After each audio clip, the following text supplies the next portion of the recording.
Hi, on Media Dialogues today, I'm talking about the Hindi movies. Barring a handful of films that includes dubbed versions of southern language blockbusters, the Hindi film industry has been on a loss-making spree. There seems to be no pent-up demand here, despite the near 2-year closure of cinemas. A ruthless box office has rejected big-budget productions, superstars, reputed producers and talented directors.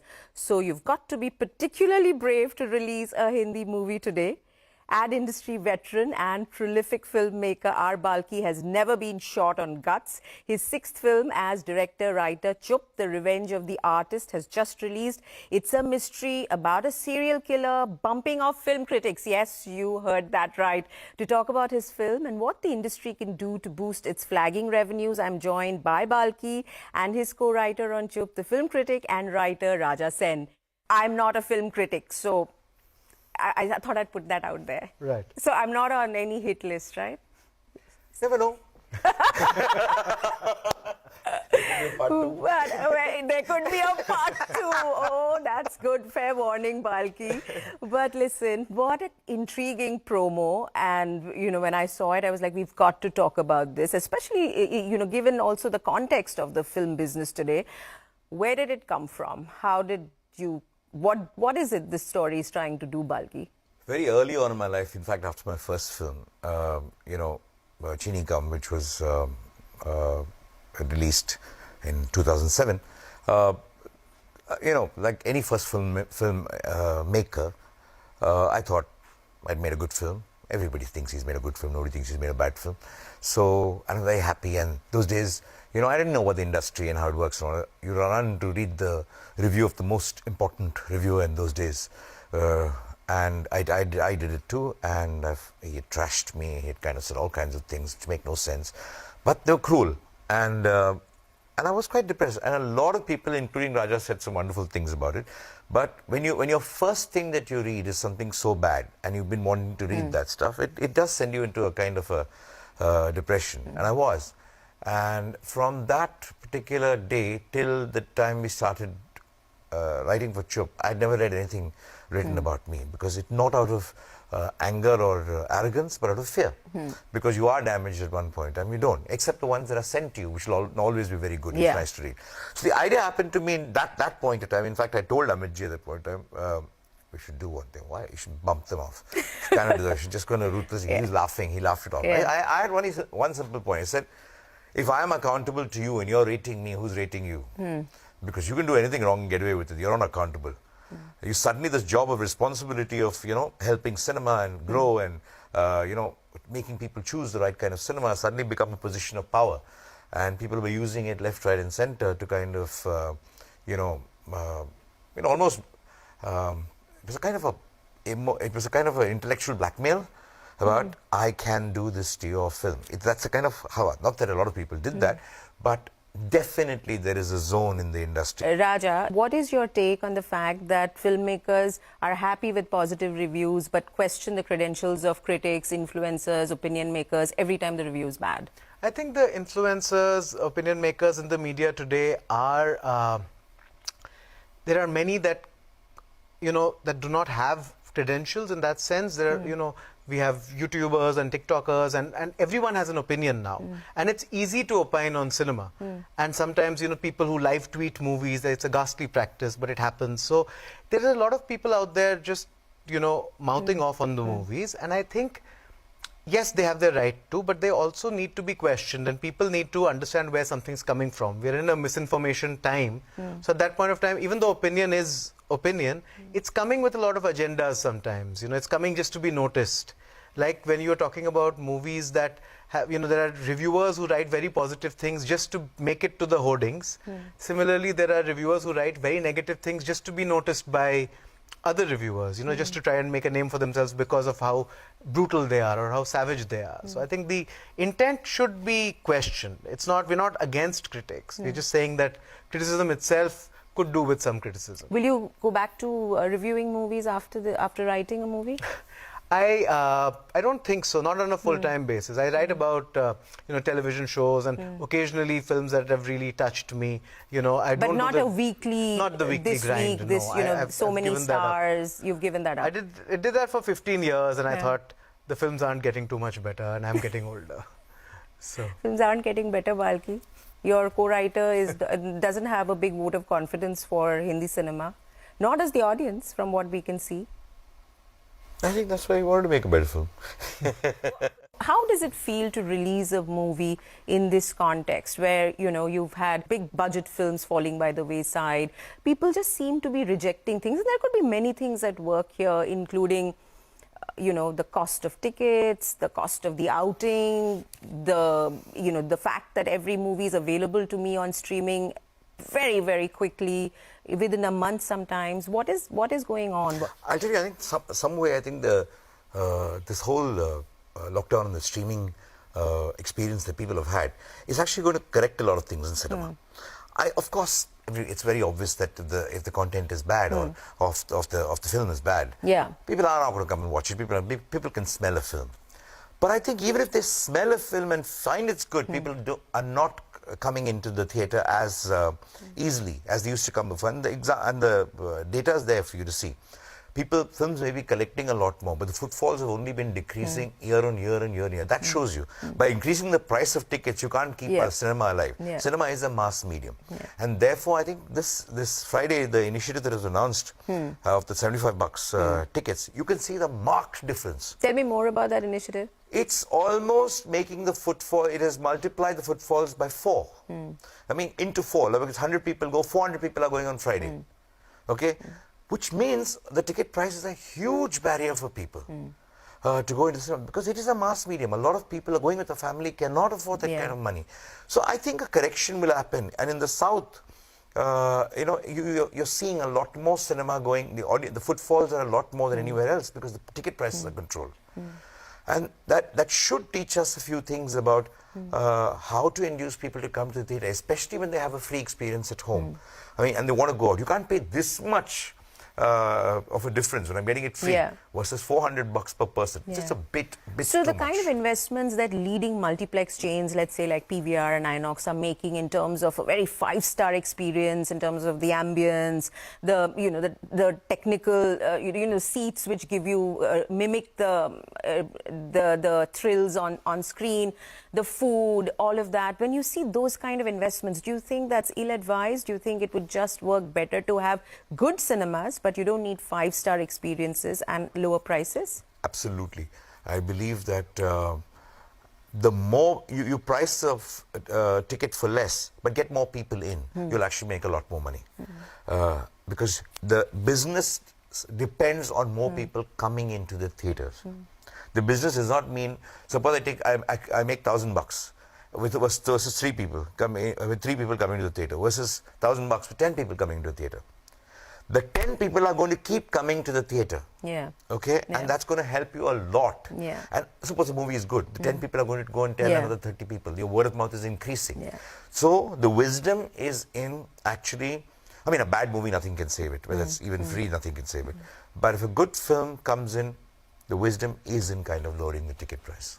What would you say among the many reasons that people have been throwing up in trying to analyze why movies have had a bad run? A lot of Hindi movies have had a bad run so far this year at the box office. What would you? I think the bar has gone up for content. I think people have gotten used to watching good content in multiple languages at home. They've learned how to read subtitles. Everyone in India is watching all kinds of films and the content. Exposure is better. And more. I think they're not, you know, the optimistic critic in me would say that they're getting past that idea of just going to a film because XYZ actor is in it.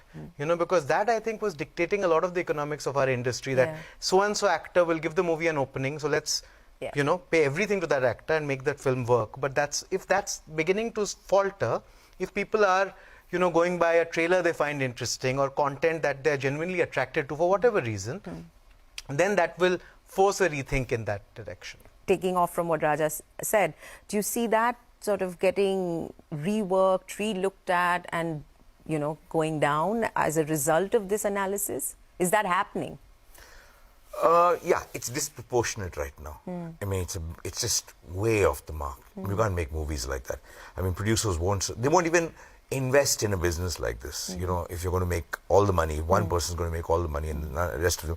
This business is about a lot of people making money. Yeah. This business is not about one person making money. But haven't stars sort of started taking that back end, the share in the profits, turning co-producers? Hasn't that become a template where the really big stars are concerned? Yeah, but, you know, because the business is a bit dicey, and a lot of stars sometimes it was like that in the middle. Now you can see the shift happening to, okay, I'm willing to kind of work with other. You can see the shift happening because everybody got into production. Yeah. Every big star said, I'll produce my own movies. And then they realized the shift is happening right now. But is rationalization happening of star fees? I don't know whether it's really happening, but the talk is very big about it happening. So it's bound to happen. I mean, it's unavoidable. Okay, what was this free screening that you did for audiences? So we decided that before the critics watch the film, which is the norm always, there's a critic screening and then but this is so much about the critics. So we thought, why don't we give the audiences the first taste of Chup? So there was a free screening in 10 cities. Okay.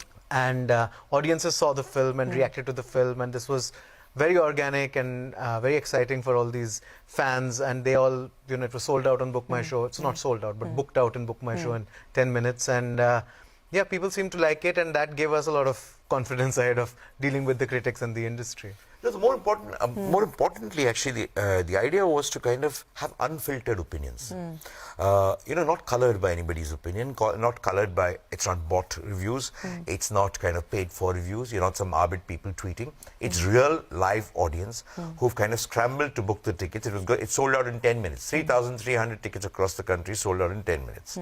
Across 10 cities. So people were there, eager to see the film, and they wrote their own reviews on a board that was there, and they tweeted, they posted without anybody talking to them. Right. And if they posted things that they didn't like, how would you react? Absolutely fine. Because at the end of the day, each audience is also a critic, right? And an influencer. The audience has every right to decide what they want to say. My problem with certain critics, and I'm not saying, like in any profession, there are good people and bad people.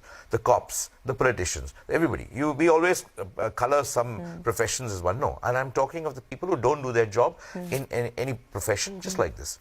What happens is, when the critics write something, the critics have you're paid to do a certain job, okay? What is the payment that you have?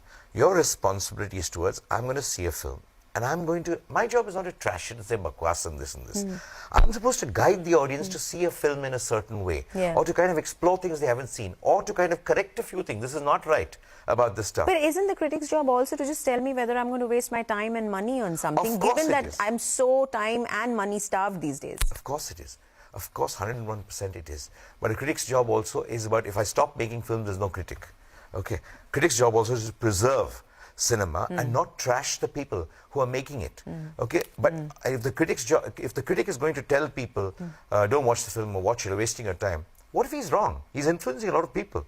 An audience can influence anybody it wants, but this is a paid job. Okay, there is no accountability. If you're wrong and you end up influencing a lot of people, you actually hurt somebody else's life. Where is their accountability? A lot of good critics have that accountability.